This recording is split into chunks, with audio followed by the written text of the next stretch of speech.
Hi, thanks for joining us today. We're super excited as the third installment of our HRG series on research outreach to talk to Kathleen Goldhar, who's one of the most talented and prolific podcast producers, and she's also a host of podcasts in the country who's created content that have gone viral and have had huge success in Canada and also outside of our country.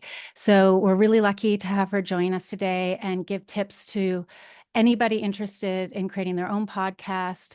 If they want to know more about it, whether you're a novice or have some technical skills, we'll talk about a whole bunch of aspects of putting together a podcast.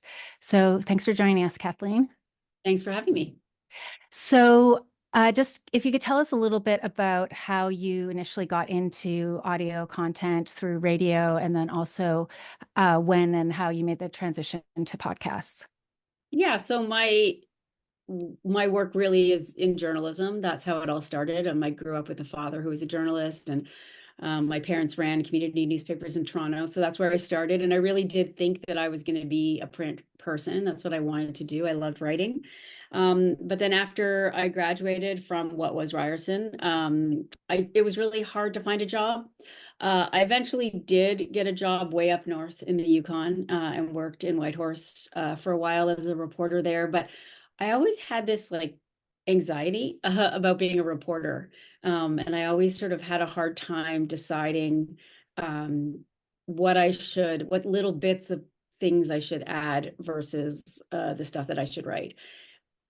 Eventually, we moved to Winnipeg when I got married to my first husband, and there I could not find a job at all in print. I mean, it was really impossible. It was a bad time.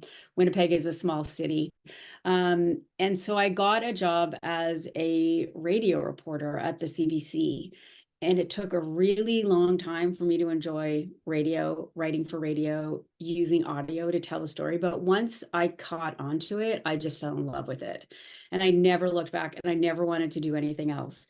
Eventually, I made my move to Toronto, back home, after 9/11, started the Current, and worked there for 18 years. And it was there that I really learned the power, the intimacy, the strength of telling audio stories, both in interview form with Anna Maria, who's one of the best interviewers in the world, to my own documentaries that I got to do and got to travel all over the world. And there you really start to understand how you can capture scenes and emotion just using sound. And then I lucked out. A friend of mine walked into my office one day when I was exec of the Current and told me about a friend of his who had just left a cult called Nexium because she had been branded by the leader's initials on her crotch. And we made Escaping Nexium. That was a short version of how it happened, but it turned life around. It was the best professional experience of my entire life. It was the first podcast we'd ever done. It was one of the first podcasts CBC had done. We had no idea what we were doing or how best to do it. We had no best practices, no sense of the way to organize ourselves. And so kind of blindly, but with so much passion and so much enjoyment, we stepped into that world. And I really never looked back. Once I was making podcasts, I realized I had kind of found it. Everything that I had done had led me to that place, and I'm still loving the work that I'm doing. And then my career just sort of snowballed. Very lucky in terms of timing that I got in when I did, and I had the journalistic and audio experience that I had had over those 18 years. And I was well placed to kind of find my way into podcasting. And now, after a little bit of time, I'm now a freelancer, and I just basically either do my own work or I get hired to help people make their work better. And the podcast that you're working on now, is it generally sort of long form storytelling? Are you, I do both. yeah. So I host something called Crime Story, which is interview based, one interview at a time. And I speak to people who have reported, produced, done their own long form true crime investigation, whether it be in a podcast or television or whatever the case may be. But I also work with other people as a story editor, reporter, producer on their long form serialized podcasts. And that's a wonderful experience too. And so since this is geared at academics, could you talk a little bit about any experience you might have working with academics on creating audio content? Yeah, so when I was at a company called Antica, we ended up partnering with academic named Taylor Owen, who's involved in a lot of media and internet stuff. And he and I, and the name is escaping me right now, I'll think of it in a bit. Oh, we started out with attention control, which was actually focusing on the data and the way that the last Canadian election was sort of happening online, just to sort of take a look at different aspects of that using his information that he gathered as an academic in his world and transferring them into stories for our podcast. And then we've moved into other podcasts that we did together where we took his specifically one of them looking at kids online and both the dangers and the positiveness of children and I guess early teens and the different aspects of being online there. And we used his academic data and made it into podcasts. So that was really the work that most of the academic work that I've done generally has been with Taylor and his work. And so what's involved in taking academic data and then making it into a podcast? What kinds of processes did you do? How did you work with it?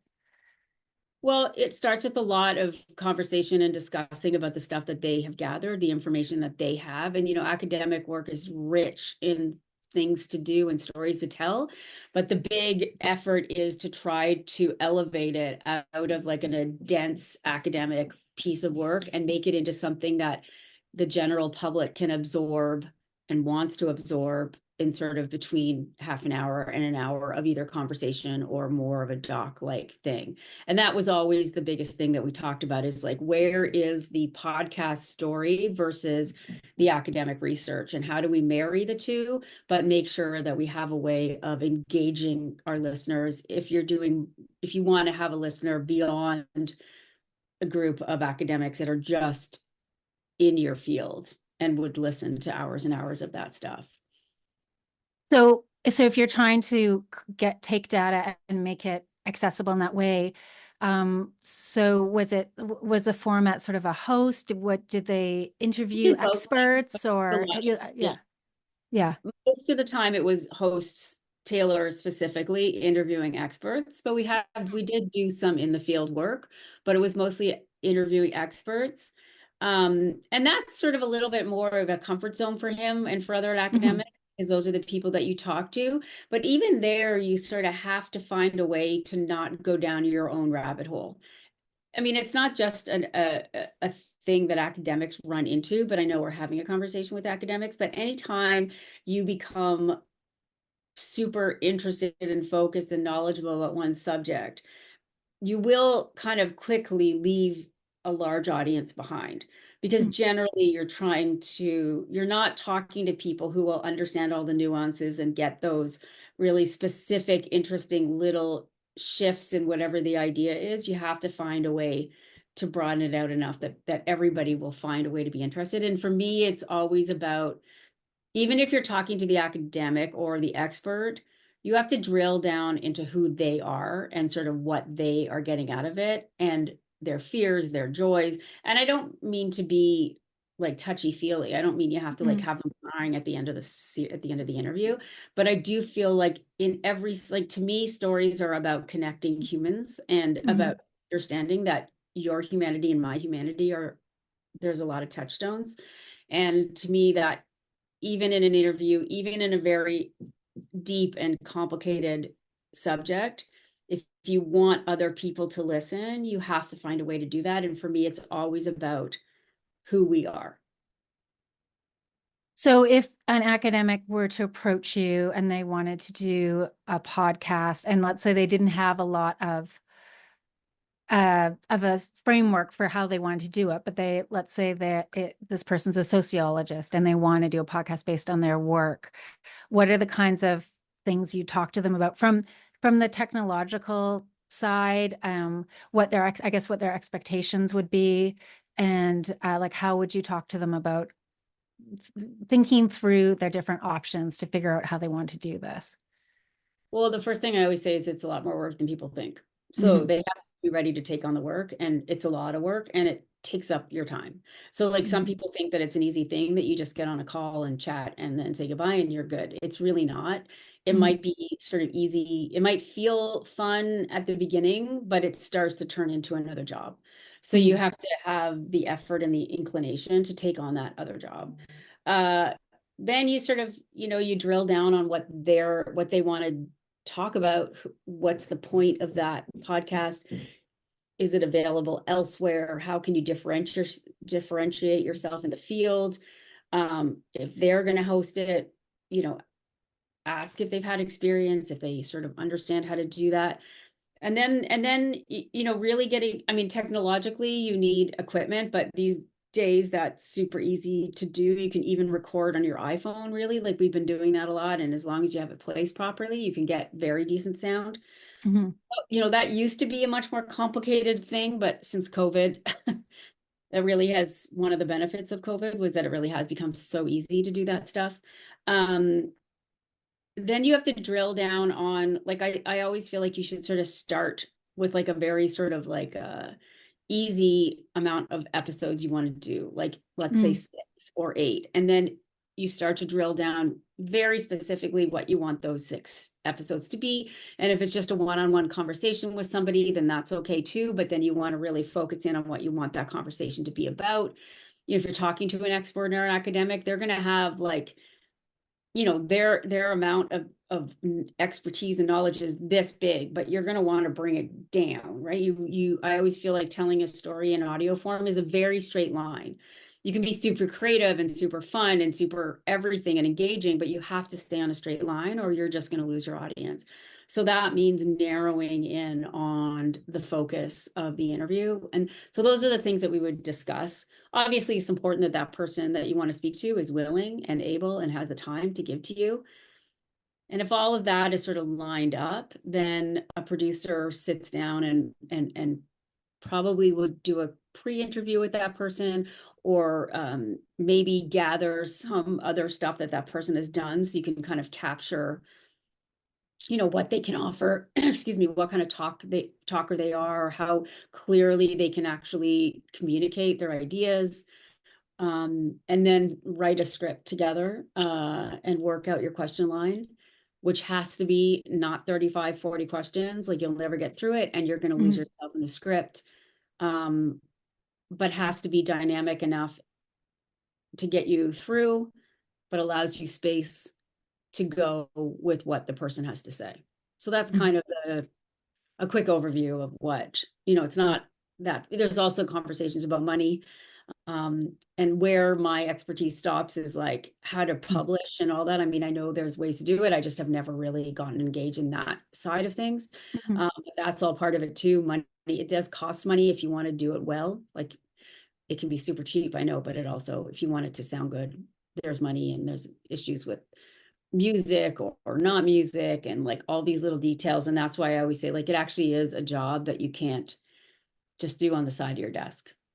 So, so you're recommending thinking of it in terms of doing a season. Like there's, because I know there's two models, which is basically one is, well, I guess there's three. There's the random publish whenever, which is a lot of people that maybe aren't that committed, or Sam Harris, or like there's certain podcasts that do that whenever they want to, they put something out.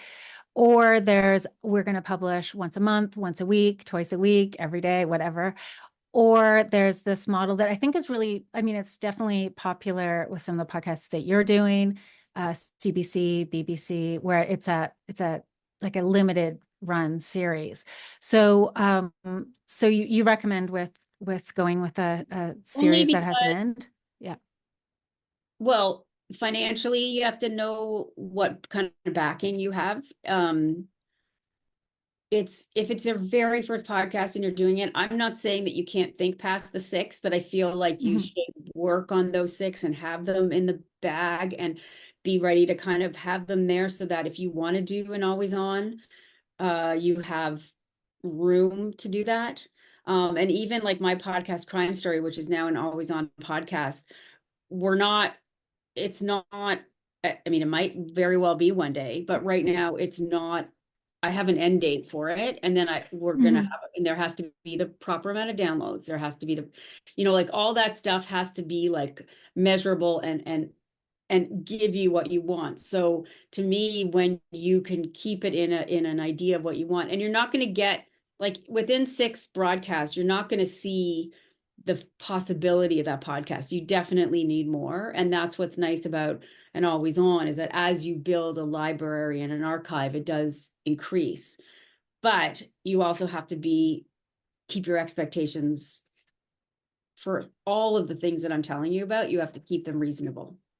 So the always on, that's the one that's just sort of Never end. unlimited, infinite until, yeah. Okay. Yeah. And then have you, when you worked on those the podcast with Taylor Owen, did you talk about audience in terms of Yeah. whether he's going after an academic audience or a general audience, or did you think, like, would you have thoughts on those considerations? I mean, everybody's dream is to be Joe Rogan. I mean, but I think you have to be, realistic. The point of Taylor's was to access more than his academic circle, Mhm. because, and his topic had wide interest. I mean, Mhm. anybody who has children will be interested in the dangers of having your children online, right? Mhm. So with his, it was an attempt, we wanted, and he's still doing his. I'm executive producing some of them, but very tangentially involved. But like now he has one with the Globe, and he's going to soon have one with the Star. And so yeah, I mean, those are all an attempt when you start to broadcast your stuff through a channel that is curated by something like the Globe and Mail. You are hoping to have a broad and wide audience, but it's because the content he makes, there's a bet that there's a wide audience for that content. So you have to be realistic about what you're doing. And I mean, you can hope that in the future, your very niche and weird science that you do starts to have a broad thing, but then you have to sort of be lucky and talented enough as like a Huberman or whatever that can take like very, very high concept ideas and do it in a way that the audience, everybody really can kind of comprehend it. And then Mhm. that translates into a really good interviewer who understands how to do what I'm saying in a really, really, really good way of like drilling down to what the core story is, how to present it, who to get that can really talk in a very sort of non-academic way. But yeah, but there's also like really good podcasts and really successful podcasts that want a specific audience. And that's totally Mhm. fine. Like you don't, Mhm.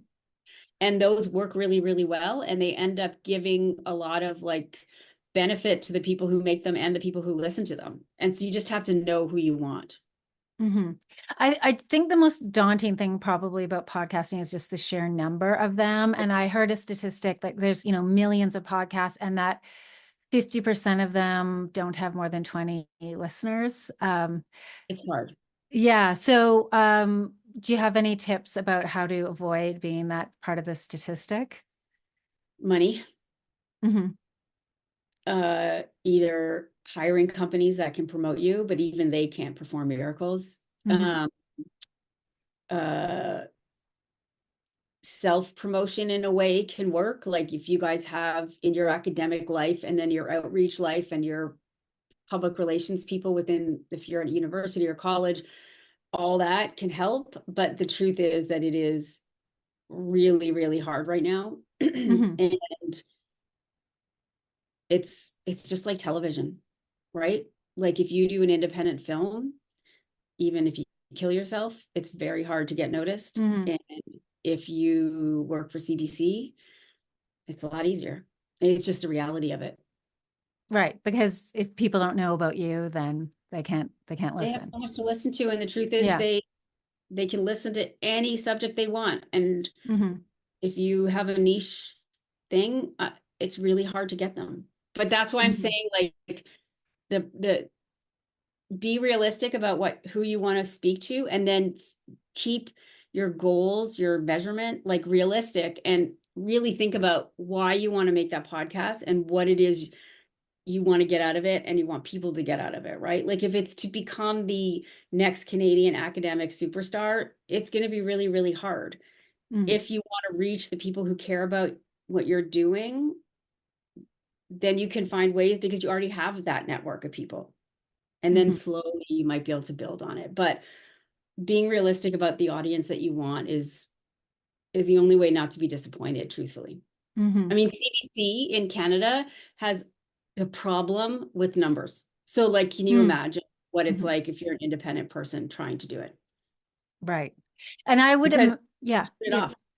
Like, there's a very little, like, apparently, like, the first episode of anything is often sort of listened to, very rarely finished. And then most people don't even go to the second one. If they're not interested, they so quickly just move off of it. Nobody has the patience anymore or the interest in engaging in something that they're going to just give it another try. It just doesn't happen in podcasting anymore.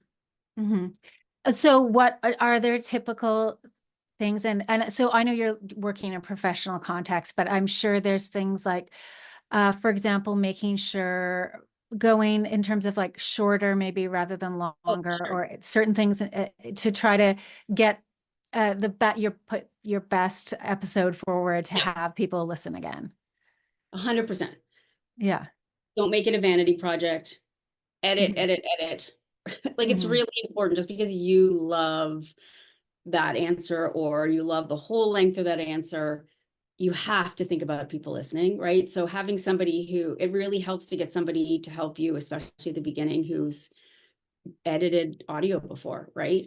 It's really Hmm. important. It's really important that it sounds clear and good. And there's absolutely no excuse these days not to because things are so easy and inexpensive.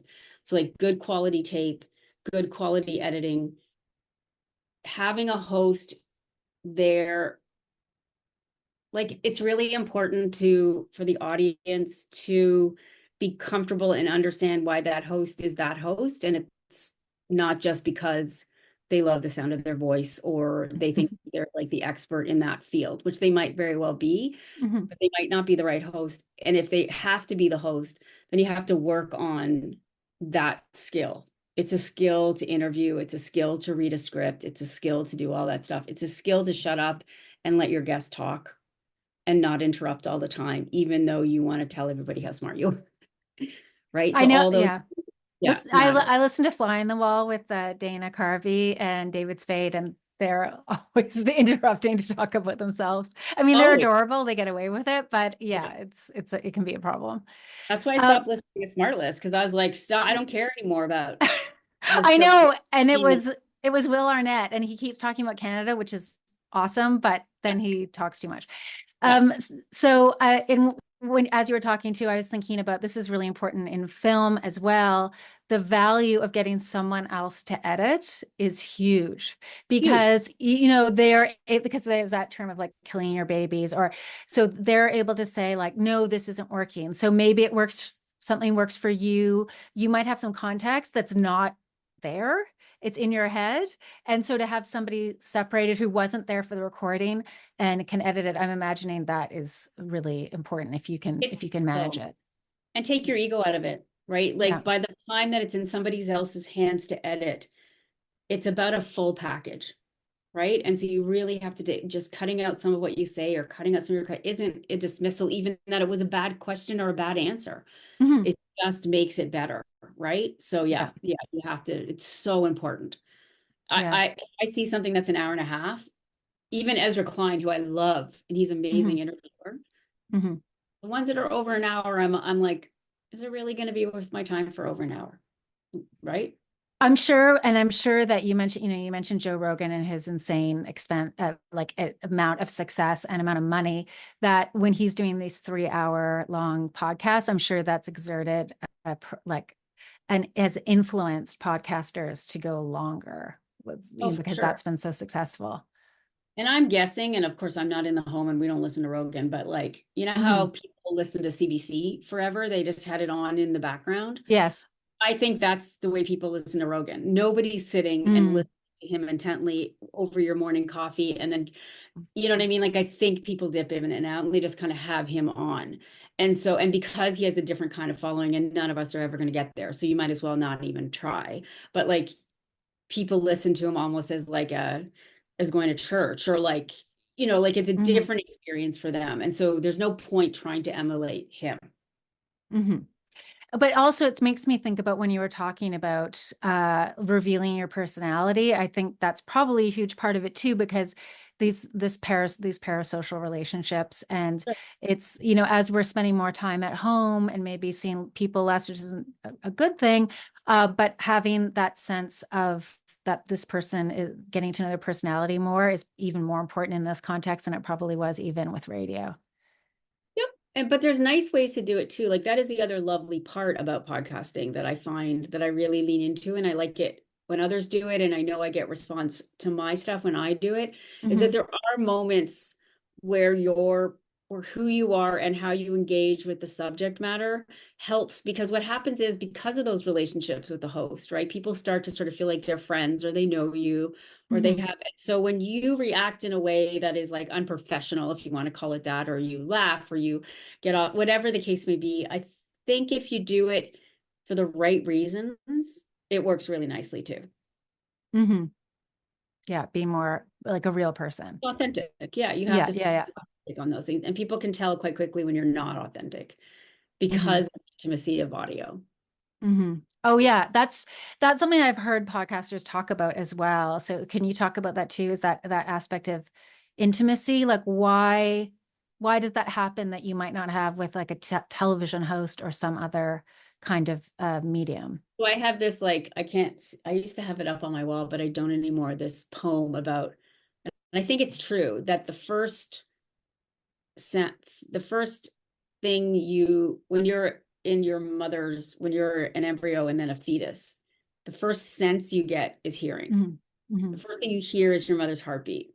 Hmm. And I think that there is like this innate connection to sound with us as human beings. It's just like people who love music or all that. And I think that when you just hear a human voice speaking to you, it hits you in a way that nothing else hits you. And I think that was true for radio. It's not a podcast thing. This is like old. Hmm. Uh, the only thing that podcasting has done is leaned into it more and just understood it better. But you're not distracted by visuals, which is what happens in TV. I think you can connect to a book in an intimate way as well, but because you're not hearing it, because it's your internal voice, it's a little different than like an external thing. Hmm. So it's just, and I don't know these physiological real reasons why we as human beings connect to sound that way, except that I think maybe it was the first sense we ever had, and it's just something that does something to us internally. And even it can be a bad, like if you don't like the sound of somebody's voice, like there's a few podcasters and radio personalities that I can't stand their voice. I can't listen to them. They grate on me. Like one of the best podcasts out there is like Once Upon a Time in Hollywood. No, that's not what it's called. There's a wonderful, Oh, I know exactly what you mean. yeah, Oh, you must remember you this. must remember this. Yeah. Yes. And that's a put on voice. If you've ever heard I know, I've her heard that. I interview, can't, she's putting and I that want on. so badly to love it. My husband loves it. We've gone on It's road very trips, good. Yeah. listen to it. Yeah. It's I like know. fingers on a chalkboard to me. I can't do it. Yeah. So there is something innate in us that Hmm. connects to voice. And so that's why it is really very intimate. Yeah. I mean, it's really interesting because I don't think anything beats reading and, again, talking to academics in terms of like going really deep into something. And also because you're able to stop and go back and read Yeah. something again. It can be so much more dense and complicated. Like I really Yeah. found with audiobooks, certain times I'll listen to an audiobook and I'll realize, oh, wait, I've been like off in my own head and I stopped listening to this a few minutes Yeah. ago. You do that with books too and have to reread the page. But it's interesting if you compare television to podcasts, like, with TV, it's everything's like shorter. Like, so whether it's a news show with clips and interviews, they're just insanely short, or even with TV shows with scenes that you want to get into the scene at the last possible moment and get out at the first possible moment. Yeah. And it's completely different in podcasts where there's space. And so there's a depth to that too. So I think that's 100%. connecting to what you're talking about. Yeah. Yeah, for sure. So that makes it another great thing for academics. But actually, now since we've been talking about this audio visual connection, have you had any thoughts about so many podcasts, including Huberman and Rogan and many others? They have a YouTube version. So Yeah. many. Yeah. Have you dealt with that Yeah. question, or what do you think about that? Well, what I think about it is that's where the numbers are. YouTube is where the Hmm. numbers are, right? Right. Um, uh, so I don't think you have a lot of choice. Crime Story goes on YouTube. Hmm. We were in our very first season making a lot of effort. And when the guest was a Toronto-based person, or if they were in Toronto, we did a version where I was on camera and they were on camera, and it was a lot of work. And Hmm. I don't think the numbers are particularly different between those and just the audio that we throw up. I'd have to Hmm. check. Again, I'm not paying a heck of a lot of attention to that. Yeah. But yeah, I mean, you can throw up audio without any visuals and people still will listen. And I On think that YouTube. on YouTube, and I think that that Interesting. is probably what you should do from the beginning, because adding the TV element to it is such a huge undertaking in the post-production. I mean, the production is hard. You need a camera there and all that stuff. I guess you could do it in Zoom, but it's not particularly interesting. Hmm. Um, and the post-production is tough. So I guess you could just throw up this what we're doing now and put it up there. And we Uh, will. my question would be how many people are looking at us versus like having us in the background, and what would the Right. difference be if we just threw up our audio? I don't know, Hmm. but YouTube is the place. Like it's huge for audio stuff now. Okay, so when we're talking about podcasts, we should be very Putting much on thinking YouTube. about YouTube. Okay. Yeah, So what are some, can you suggest some podcasts like, so Crime Story, we could check out how you've dealt with that specifically. Are there any other podcasts that you've seen on YouTube that are I interesting? don't, I'm Yeah. not a YouTube listener, so I'm sorry, Yeah. I don't know. Like I don't Hmm. know. I know. So one of the podcasts that I loved until the election was the Washington Post as a podcast that I know Hmm. they do both in but they keep talking about their YouTube, that they're on YouTube as well, because they keep talking about visuals that they're putting up. Hmm. Um, so let me just look for the name of it. And I never have bothered. I keep thinking, oh, I should go and check that out, and then I never do. But it's called Sidebar Hmm. from the Washington Post, and I'm curious. I'd be curious if you're interested. Like, I think they do a good job in both. Okay. So Okay. that's So we can yeah, recommend Sidebar. And I guess for people, I mean, most people I know listen to podcasts. So it's maybe something that if you're thinking about doing a podcast, go onto YouTube and Google, like sure. search up those podcasts and see what they're doing. Yeah, Yeah. Okay. yeah. I imagine there are a lot Just that are Zoom. audio. What's that? I think you can check it out, but there's a lot of just audio there. That's okay. I didn't even know that. I thought Yeah. it was always with like a Zoom image or something. No, no. Like if you Okay. look at the story, there's all of ours is there, but it's in just audio. Okay. Okay. Fascinating. Yeah. Okay, so that's interesting. And that's it. So that YouTube's a space where we have the opposite of this effect we were talking about on like cable news, or I mean, TikTok's probably the best example of things that are super, super short. So we have this thing happening in YouTube where we have these long, lengthy, unfurling things with just audio or with video too. Yeah. Okay. Okay, Yeah. that's fascinating. So I know this isn't the end of things that you're dealing with, but do you have any suggestions about people who are independent, the best way to publicize or market what they're doing? Obviously within their own networks and with their own social media and with their colleagues and things like that. But do you have a sense of, since marketing and publicizing can be expensive, what might be better avenues to consider? I mean, one of the best ways is to get on other podcasts. So Mm, even within your sort of realm of ideas, like other academic podcasts, other things, like because of the connections you would have just from the sake of being an academic, like I think it would be mhm, worthwhile to reach out to those people, try to get on their podcasts, even just being introduced as the podcast host, or talk a little bit about what you do. But that often drives, one of the smartest things I ever heard was that there's not a lot of evidence that you drive listeners from one Hmm. one sort of forum to another. I don't know what forum is the right word, but like advertising on Instagram, most people won't then hop over to their podcast app Okay. because they're on Instagram or TikTok. Uh, younger people, it's a little harder because I think they live in a different sort of space in that way. Hmm. So I've always found the best way is to be within another podcast. So that's a good way to do it. And your network is really good and sharing things are really good and try to push those kind of share numbers and those algorithms can be very helpful. Okay. Well, that really goes into another question I had for you. And this might be maybe going back more to your days at the Current.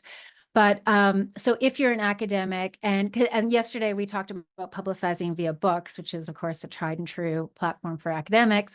Yeah. And then we talked about, I was thinking about podcasts, and I think we talked about podcasts. So if you're either trying to publicize an academic project or a book, or publicize your podcast, can you talk a little bit about like best ways to reach out to podcasts, or the best way to put yourself forward to get traction? I mean, you have to do a bit of research and find out who the producers are, and that's Hmm. probably the person you want to reach out to, not necessarily the host, although you can.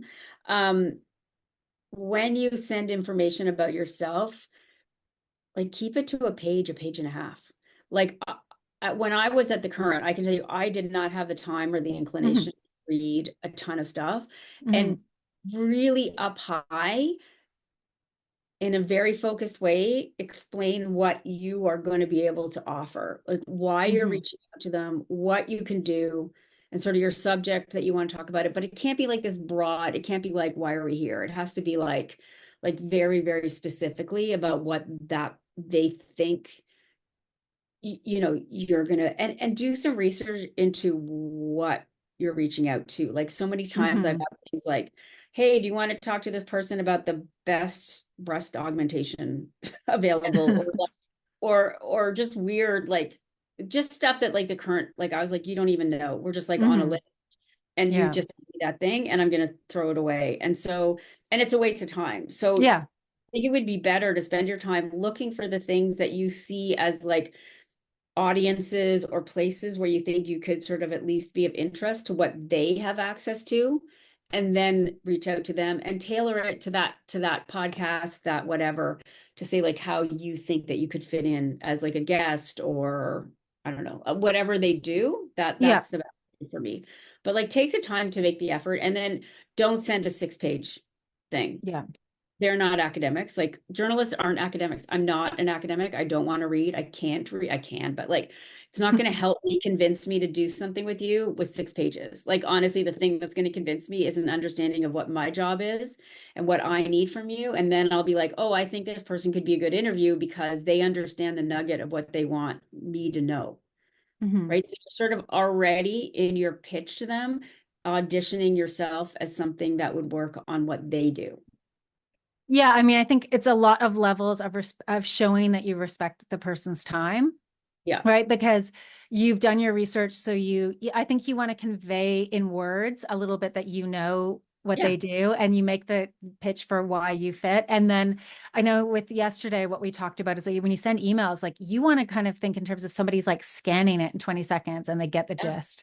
And then you can direct them below for more information. But even academics, I mean, if they're productive academics, they sure better not be sending 6 page emails that get sent to them from random people, right? So Well, everybody is going to skim it, right? and it's mostly on your phone that you Yeah. look at the Yes. emails, right? So that's Right. even worse. Like then Yes. you're like, holy crap, Yeah. I can't do that. So yeah, you Yeah. have to really be mindful of what the person you want to notice you, how you are like how much water is coming out of that fire hose. And Hmm. I just shut them off. So yeah.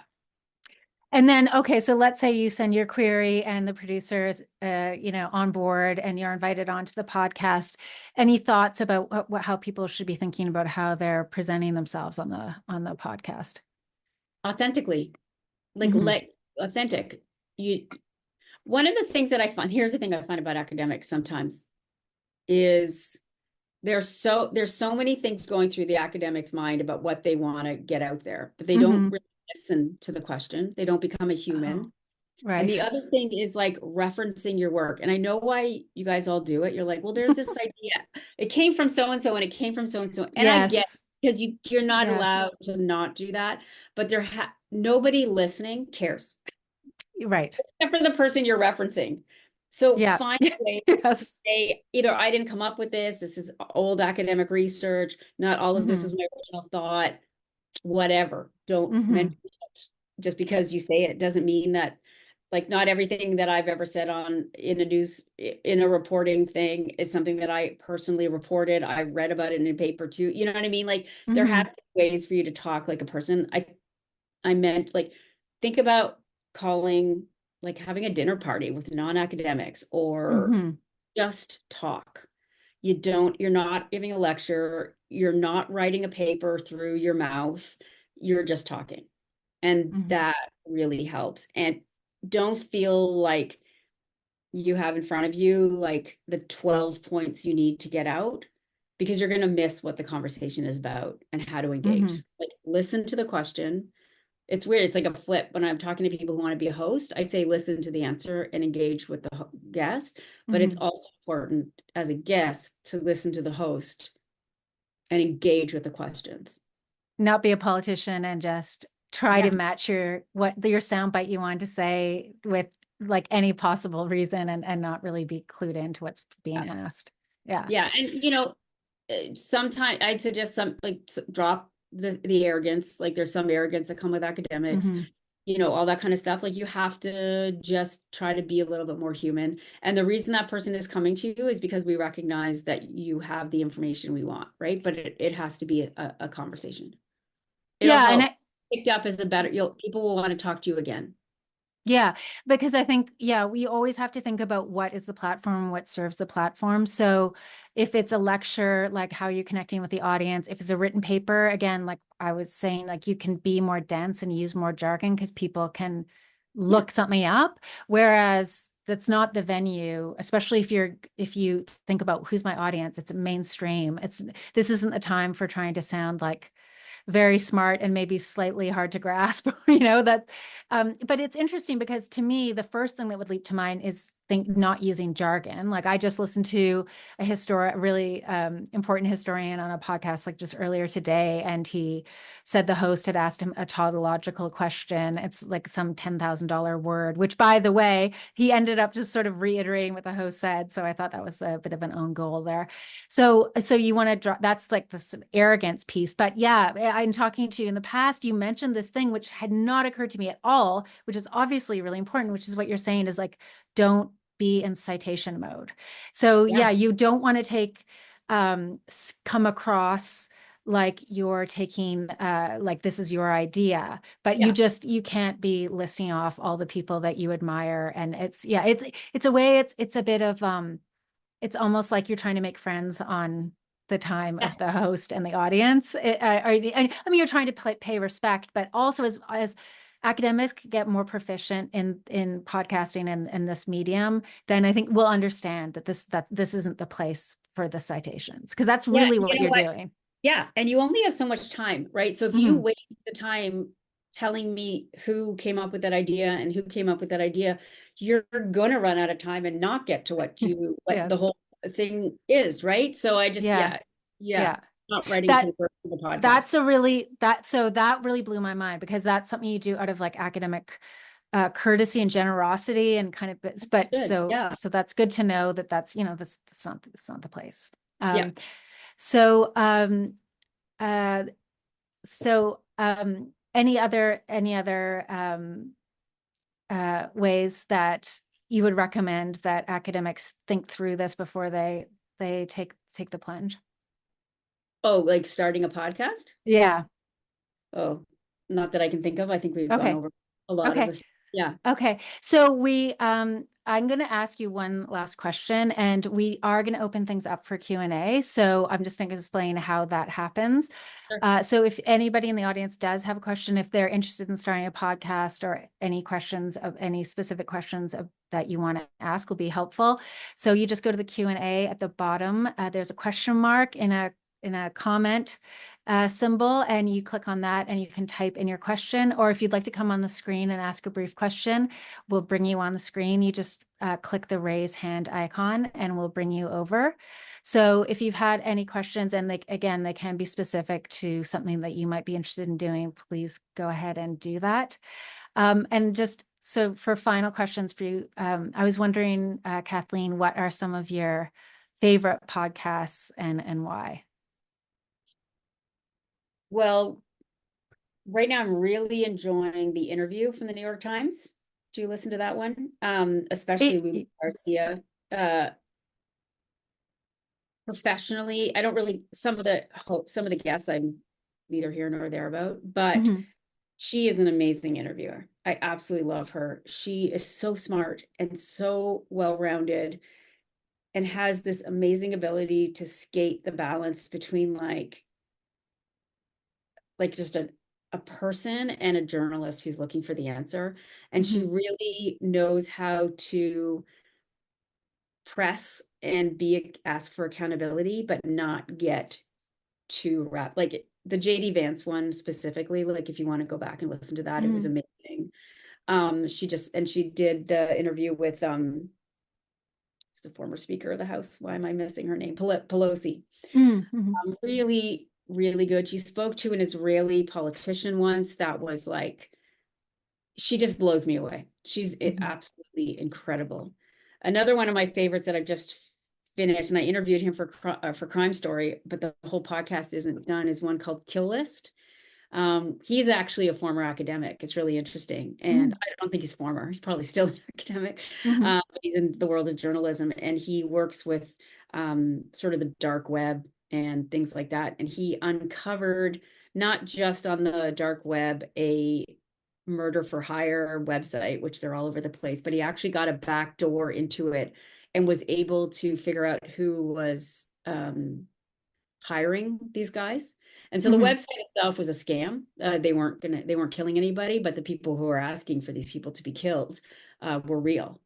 And so he actually, over the course of a number of years, gets the FBI involved, and people actually have been arrested. And there's all this really interesting stuff. So it's this nice balance between this academic information, but also just like a really incredible story. And he does this amazing job at sort of talking about his personal experience having to deal with this and all the different pitfalls that he's gone into, from getting the police to take him seriously to how to approach somebody to tell them that somebody wants to kill them. Most people think it's just that they're the scammers. mhm. So it's a great podcast. So that's another one that I'm really enjoying. And I'm thinking too, just from what we've been talking about this entire time, that some of us might be looking to podcasts to take us away from work related stuff. Yep. So we might not be listening to things related to work. So, yeah, if you're listening to the interview, that's probably something where it's like, informing you and it's outside of your work related stuff. But it'd probably be useful, especially if you want to start a podcast in a certain area, to really search for the podcast in that area and make sure you're seeing what works, seeing how you're going to do something different that's not being replicated anywhere. And then those are also, I guess, podcasts you can reach out to in the way you were talking about to try to get on them once you get going. Yeah, and if they're not huge, like you're not going to get a Joe Rogan or his producer to get contact you, but if they're smaller and they're more specifically about stuff, that those people will get back to you. They're Mm-hmm. accessible. That's a nice part about it too. Mm-hmm. Mm-hmm. Okay, well, nobody's got any questions in the Q&A. So can you just tell us what are some podcasts? You've mentioned some of them, but if people want to listen to your work, what are some of the ones that you'd recommend that they search out? Sure. Well, there's Crime Story. That's always on. The first podcast that I hosted that I love the most is something called Do You Know Mordecai? And it's about a friend of mine who got sort of catfished, but it's a Mm-hmm. lot bigger than that. Mm-hmm. I also did an investigative podcast on Barry and Honey Sherman called The No Good, Terribly Kind, Wonderful Lives and Tragic Deaths of Honey and Barry Sherman. I Mm-hmm. still remember that title, no matter what. Um, and then there's Escaping Nexium, which is another nice one that I did a long time ago. So yeah, and I produced a lot of stuff. Oh, I was a producer on Broomgate, which is totally different from anything else I did, but it was about a scandal in the curling world. And that's getting really, it's a well-loved podcast. So that was really fun. If you really want to do something outside of your life and Mhm. have a bit of a reprieve from the world, that's a nice one. Very Canadian. Very. And I have to say the Escaping Nexium is like absolutely just like it's a binge watch or binge listen. So make sure you have like a clear schedule once you get started, because otherwise you're going to be like not showing up to work or whatever because it's captivating, because there's a kind of a mystery element, and it's just like sex and violence and just absolutely unbelievable human behavior. So Yeah. Yeah. oh, we Yeah. do have a question. So Michelle will attempt to bring you onto the screen to ask your question. Hi, Hi. thank you so much for this, Kathleen. I'm a big fan of your podcasts. Oh, thank you. So I wanted to ask, I'm the kind of person, and maybe other academics can relate, where I need my notes with me, but on a podcast, like it needs to be conversational. So I'm wondering, like, if you have any tips for people that aren't used to that kind of on the spot conversation where we can get our points across, but also not have to record it like 10 times because, yeah, we just can't express ourselves. Are you talking about being a guest or a host? I think either way, because sometimes I think Mhm. about like Kim's podcast and how that would totally freak me out to just be recording a conversation with people, like how I would be worried that I couldn't get my points across succinctly, but not wanting it to take so much time that you're like recording. So I think in that context, but also in the context of being a guest on a podcast, it would be the same kind of challenge for me, I imagine. So, I mean, you just asked me a question without notes. So I would say that you probably rely too heavily on your notes. And you probably, certainly when it comes to answering a question, this is your field of study. There, you don't need the notes. And there are ways to practice. And I think that is probably a good idea where you can sit with somebody, even like Kim or like somebody who does do interviews and remind you to sort of stick on a straight path, right? Um, when you're hosting, you do have a script. I have a script in front of me. When I host Crime Story, I'm not going in there blind. I have, especially that first question, it's really important to have the introduction written and know what that first question is. But it's a skill too. Like you're not going to get it perfectly the first time, right? Like I feel like it's not something that you shouldn't expect it to be great. And that's one of the reasons why I like listening to the interview, because I'm always trying to figure out how to skate that line between knowing that I have a script in front of me and I have questions I have to get through, but then listening to the person and engaging. It's hard for me to answer this question straightforward, but so there's that. For me, the narrative arc of anything is the most important thing. So like whether it's if I'm hosting an interview, I really understand in my mind where I'm starting, where I want to go, and where I want to end. And I work really, really hard to keep within that narrative arc, right? And that's the work I've done ahead of time, is I've really thought about how I want to unpack the information. And then as long as I sort of have that in my mind, I can be a little bit more spontaneous with myself.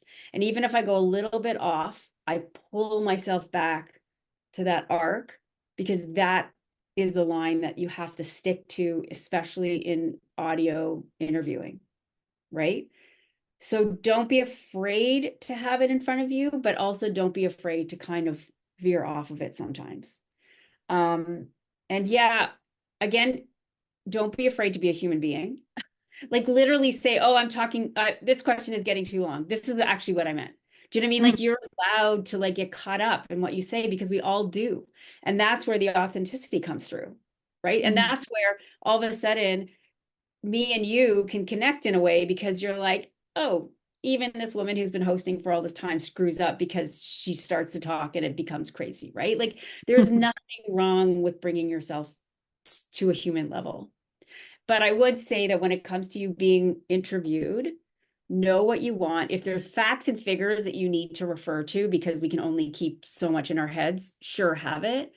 but I don't believe you that you can't do it without notes, truthfully. Yeah, I know Michelle and she's so charming. She'd be Yeah. great. And I think for anyone, it's kind of death if you lock into reading, but that's just, it's not the You medium hear for it it. right away. Yeah, yeah. So, and I did an episode for CBC Ideas and interviewed a lot of academics, and some of them had written out things, and it wasn't until I got onto questions they weren't expecting, and then that's the only content we used because they started talking and it was a conversation. So I think exactly what you said, Kathleen, to have like those point form, but don't, if you, I think that if you write full sentences, even if you have the intention not to read them, if you get nervous, you can fall into starting to read them. So to just not even have full sentences at your disposal, but sort of key those key points that you Easier to want to get find out. too, if you're Yeah. looking for Yeah. something, if noted. But you can also say, I need to think about that. The answer's not coming. Mhm. I need to check. Like you, you're not doing your dissertation. You're just talking to other people. Mhm. So I just think you have to allow yourself, and that's just so much more engaging and charming than it is to have somebody reading. Mhm. Thanks. So That's helpful. you're ready, Michelle? Yeah, I'm going to start the podcast right after this. Okay. Thank you. Good luck. So stay tuned. Thank you. My pleasure. Thanks. Thanks. So, okay. So, I think there's a lot of great information for people here. And, I'm sure like the fact that you should actually be thinking about YouTube in tandem and different ways to market your podcast. Like there's been a lot of information that is incredibly helpful. And just like, for example, if you're applying to, as an academic for grant funding, you want to do a podcast, just to be able to reference the kinds of things you've talked to us about. Like, this is my plan for getting the audience I want. This is my plan for growing the audience. This is my marketing plan. Like, there's been really, really great ideas here. So thank you so much. My And pleasure. yeah, again, to have our sort of Canadian podcasting royalty talk to us is absolutely fantastic. So, Okay. Nice to see you, Kim. okay. Thank you so much. My pleasure. Oh, and before we go, anybody who's here, tomorrow we're going to talk about podcasting as academic dissemination. So we're going to take the ideas we talked about now and take them into the academic sphere and try to get also some respect within academic, in the way we look at academic work, that podcasting is a part of it. So hope to see you tomorrow as well. Okay, thanks a lot.